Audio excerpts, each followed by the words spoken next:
চোখে মুখে অন্ধকার, বাঁচার কোনো উপায় নাই, তখন এই দোয়াটা পড়তে হবে। এই দোয়া পড়ে আল্লাহর কাছে ফরিয়াদ করলে বিপদ মুক্ত করবেন কে? যে কোনো মুহূর্তে ভূমিকম্প দিয়ে নাস্তানাবুদ করতে পারে কে? আমার প্রিয় ভাইয়েরা, আমরা নিরাপদ নই, আমরা তার দয়ায় বেঁচে আছি। কার দয়ায়? আল্লাহ বললেন, তোমরা কি ভেবেছো তোমরা নিরাপদ? আমি চাইলে ল্যান্ডস্লাইডস, ভূমি ধস দিয়ে 1,00,000 এক মুহূর্তে নিয়ে যেতে পারি। এক সুনামি দিয়ে থাপ্পড় মেরে 3,00,000 সাগরের ভেতরে ঢুকায় দিতে পারি। এক সেকেন্ডও লাগে না আমার। أم أمنتم من في السماء أن يرسل عليكم حاصبا فستعلمون كيف نذير। আল্লাহ চাইলে আকাশ থেকে পাথর বৃষ্টি নাজিল করতে পারেন কি পারেন না? এই মুহূর্তে এখানে ভূমিকম্প দিতে পারেন কি পারেন না? আচ্ছা, ভূমিকম্প যখন হয় আমাদের কারো হুঁশ থাকে? আপনি মনে করছেন আমরা সাধারণ মানুষ, আমরা দৌড় দেই, আর প্রেসিডেন্ট প্রধানমন্ত্রী ওনারা বুঝি খাটে শুয়ে থাকে? কথা বোঝে নাই বোধহয়। ভূমিকম্প, আর্থকোয়েক যদি হয়, বাঁচার জন্য আমরা কি করি? হয় খাটের তলায়, ডাইনিং টেবিলের নিচে, উপরে শক্ত কিছু আছে এটার নিচে, অথবা ঘর থুইয়া দেও দৌড়। তো প্রধানমন্ত্রী উনি কি করে? প্রেসিডেন্ট উনি কি করে? হ্যাঁ, উনি খাটের মধ্যে যে শুয়ে থাকে নাকি? উনিও দৌড়, সাধারণ মানুষও দৌড়, প্রধানমন্ত্রীও দৌড়, বাড়িওয়ালাও দৌড়, ভাড়াটিয়াও দৌড়, সবাই দৌড়। নাকি ভাড়াটিয়ারা বাড়ি থুইয়া দৌড়, বাড়িওয়ালারা আর বেরোয় না? এরকম না। তাহলে এমন বিপদ মাঝে মাঝে হয় না, দেয়ালে পিঠ থেকে যায়, চোখে মুখে অন্ধকার, কি করব দিশা খুঁজে পাই না, এরকম হয় কখনো? হ্যাঁ, আপনাদের হয়? হয় না? তো জান্নাতে আছেন আপনারা। হয় হয় এরকম হয়েছে না যে দেয়ালে পিঠ থেকে গেছে, চোখে মুখে অন্ধকার, ওই যাব, কি করব, বাঁচানোর কেউ না, এরকম হয়েছে কখনো আপনাদের? যদি হয় তাইলে এটার সলিউশন বলবো, না হইলে তো এগুলো বলে লাভ নাই। হয় হয় হয় বিশ্বনবী এরকম কঠিন বিপদে পড়েছেন জীবনের কিছু কিছু মুহূর্তে। ওই মুহূর্তে বিশ্বনবী স্পেশাল 2টা দোয়া পড়তেন। এই দোয়াগুলো আপনাদেরকে জানিয়ে দেয়। বিশ্বনবী বলেন, কঠিনতম বিপদে যখন পড়বা, দেয়ালে পিঠ থেকে যায়, চোখে মুখে অন্ধকার, বাঁচার কোনো উপায় নেই, তখন পড়বা লা ইলাহা ইল্লা আনতা সুবহানাকা ইন্নী কুনতু মিনাজ জালিমিন। আল্লাহ, তুমি ছাড়া কোনো ইলাহ নাই, তুমি পবিত্র, নিশ্চয় আমি জালিমদের অন্তর্ভুক্ত। সুবহানাল্লাহ বলেন। এই দোয়া সাইয়েদনা ইউনূস আলাইহিস সালাম পড়েছিলেন যখন মাছের পেটে ছিলেন। কিসের পেটে? এবং অনেক মুফাসসিরিন ইকরাম বলেছেন, অনেক আহলুল ইলমরা বলেছেন, এটা হচ্ছে ইসমে আজম। ইসমে আজম এমন দোয়া যেটা দিয়ে দোয়া করলে আল্লাহ দোয়া কবুল করে। কিন্তু এটা কোনটা, এটা নিয়ে ইখতিলাফ আছে। কোন কোন আহলুল ইলম বলেন লা ইলাহা ইল্লা আনতা সুবহানাকা ইন্নী কুনতু মিনাজ জালিমিন, এটা হচ্ছে ইসমে আজম। সাইয়েদনা ইউনূস আলাইহিস সালাম পড়েছেন। আপনারা পড়েননি? তুফান হইলে পড়েন না? আমাদের এলাকায় তো এটা খুব, এটার উপর ব্যাপক আমল আছে। পটুয়াখালীতে কি অবস্থা বলেন? পড়েন পড়েন পড়েন পড়েন।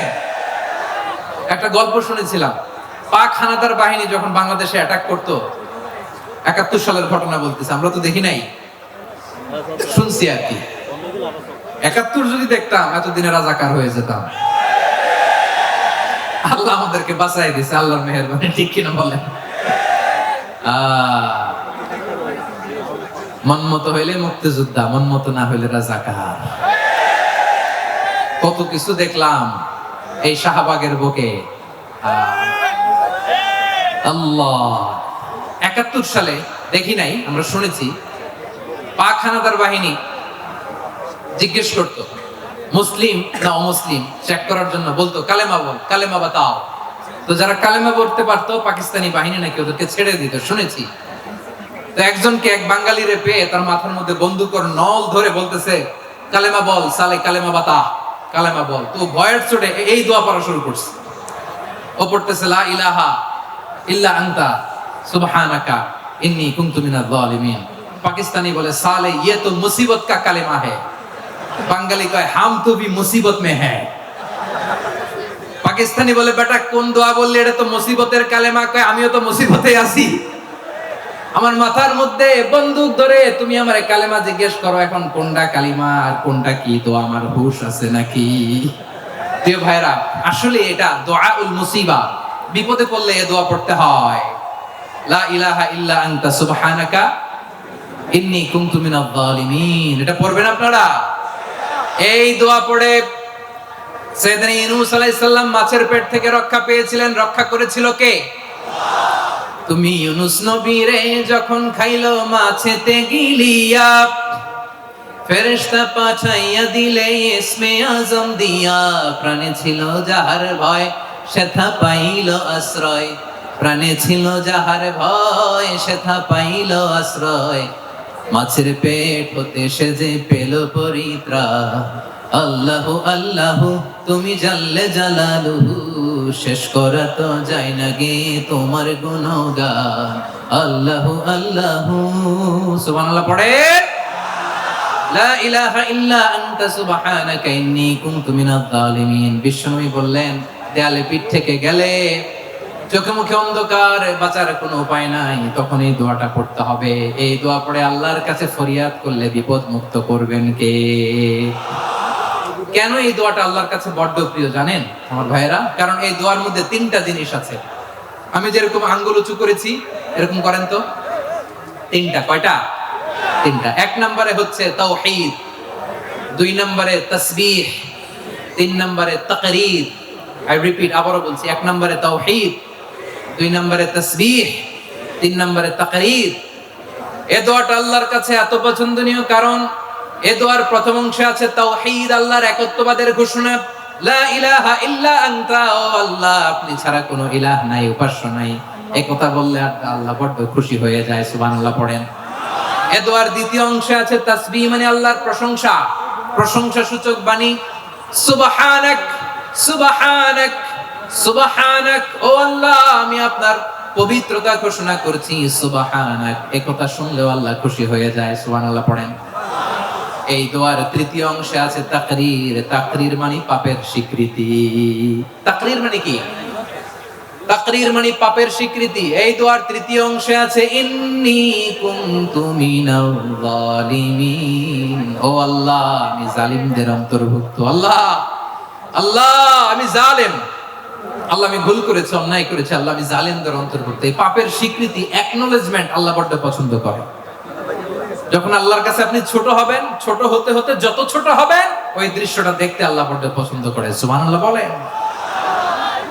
তিন নম্বর অংশ ইন্নী কুনতু মিনাজ জালিমিন, আল্লাহ আমি জালেমদের অন্তর্ভুক্ত। সাইয়েদনা আদম আলাইহিস সালাম ভুল করে যখন নিষিদ্ধ গাছের ফুল খেয়ে ফেললেন, ফল খেয়ে ফেললেন, আল্লাহ বললেন আদম ক্ষমা পেতে চাইলে তুমি আর হাওয়া মিলে স্বীকৃতি দাও, পাপের স্বীকৃতি আর পড়ো। রব্বানা ظلمنا أنفسنا وإن لم تغفر لنا وترحمنا لنكونن من الخاسرين। ও আল্লাহ আমি আদম আর হাওয়া জালামনা আনফুসানা, আমরা আমাদের নফসের উপর বড় জুলুম করেছি। আল্লাহ ওয়া ইল্লাম তাগফির লানা ওয়া তারহামনা, আপনি যদি ক্ষমা না করেন, আপনি যদি দয়া পরবশ না হন, আপনি যদি রহম না করেন, আমরা তো ক্ষতিগ্রস্তদের মধ্যে শামিল হয়ে যাব। এই দোয়া করার সাথে সাথে সাইয়েদনা আদম আর হাওয়া আলাইহিস সালামকে ক্ষমা করে দিলেন কে?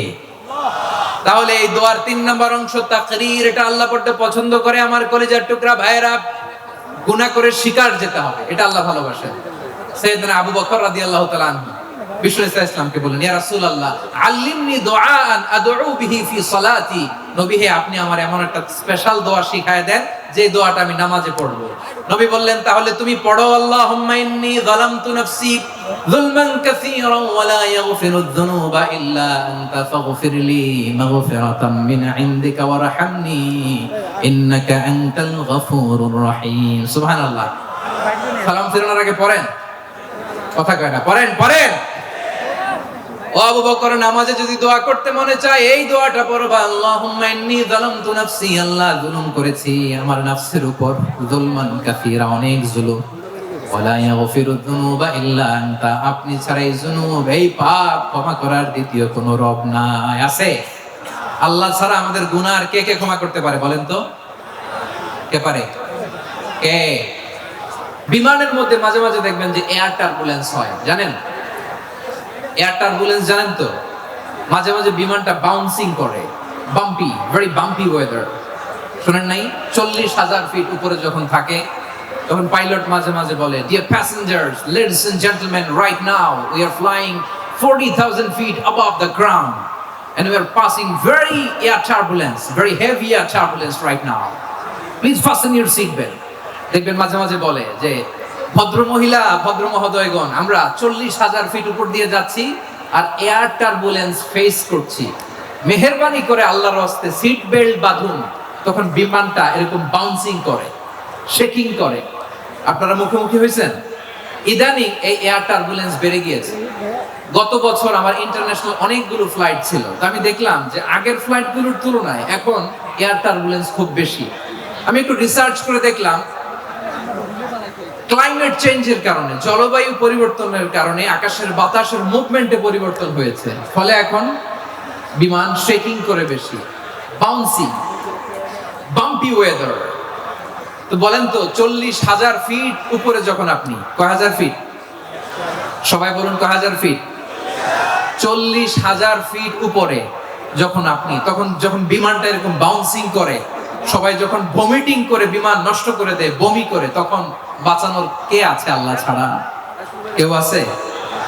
ওই মুহূর্তেও সবাই মিলে একজনের ডাকে আওয়াজ করে বলেন, তিনি কে? মাঝে মাঝে কিছু সোশ্যাল মিডিয়ায় কিছু ভিডিও পাওয়া যায় যে হেভি যখন এয়ার টার্বুলেন্স হয়, 10 সেকেন্ড 15 সেকেন্ডের কিছু ভিডিও পাওয়া যায়, বিমানটা এরকম বাউন্সিং করছে, বাম্পি ওয়েদার, কাঁপছে, মানুষগুলো বমি করছে, অক্সিজেন মাস্কগুলো সব ঝুলে পড়েছে, বিমানটা শুধু কাঁপছে। তখন দেখবেন বিমানের ভেতরেও এরকম লঞ্চের মতো চিৎকার আছে না নাই? বিমানের ভেতরেও তখন চিৎকার।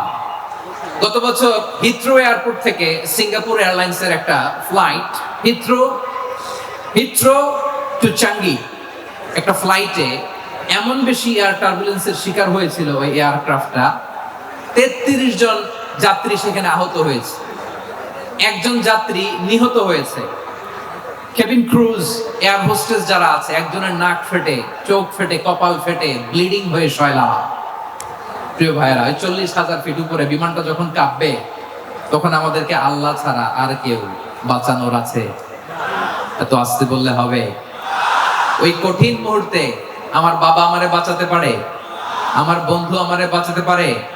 এই গ্রাউন্ডে, জমিনের বুকে আমার প্রোটোকল, আমার ক্ষমতা, আমার দাম্ভিকতা, কোনো কিছু আমারে বাঁচাতে পারে একজন ছাড়া। চিল্লায় বলতে হবে, তিনি কে?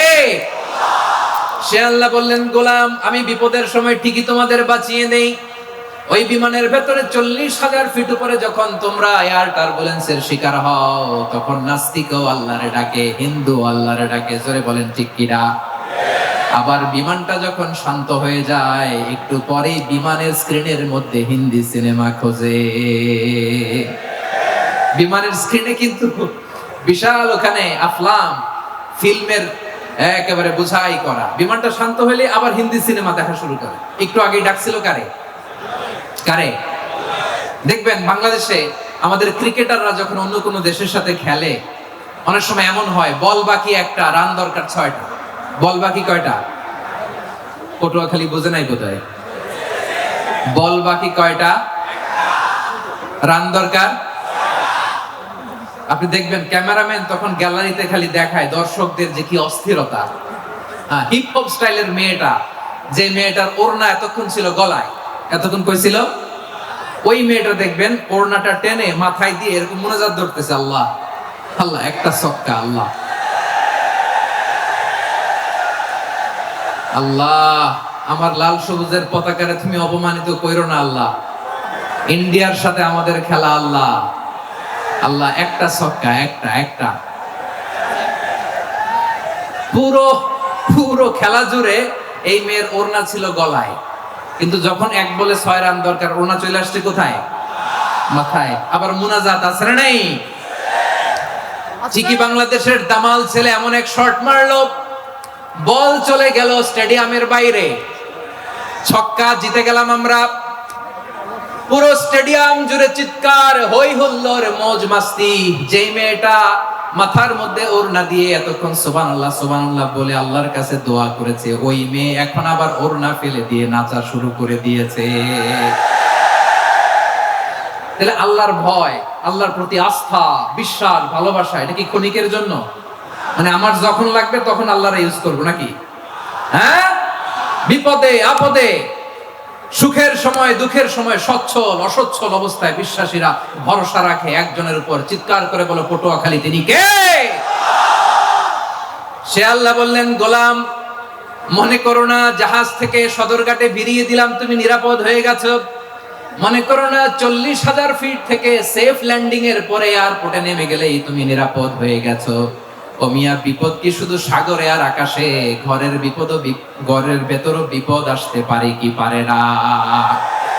এজন্য সূরা মুলক আল্লাহ বললেন, আমিনতুম মান ফিস সামাই আন ইয়াখসিফা বিকুমুল আরদা ফাইদা হিয়া তামুর। তোমরা কি ভাবছো তোমরা নিরাপদ? সাগরের মধ্যে তুফান, আল্লাহ আল্লাহ ডাকলাম, সদরঘাটে যে পড়ছি, বাইসে গেছেন তো আপনি। আর পাবে আপনারে আল্লাহ? আল্লাহরা তো সাগরের মাঝখানে তো আল্লাহ আপনারা পাইছিল, আর তো পাবে না। আর পাবে আপনারে? আর আল্লাহ ধরতে পারবে আপনারে? ঘরের ভেতরও বিপদ দিয়ে আটকাতে পারে কে? 5 স্টার 7 স্টার হোটেলের ভেতরও আমাকে বিপদের মধ্যে ফেলে দিতে পারেন কে?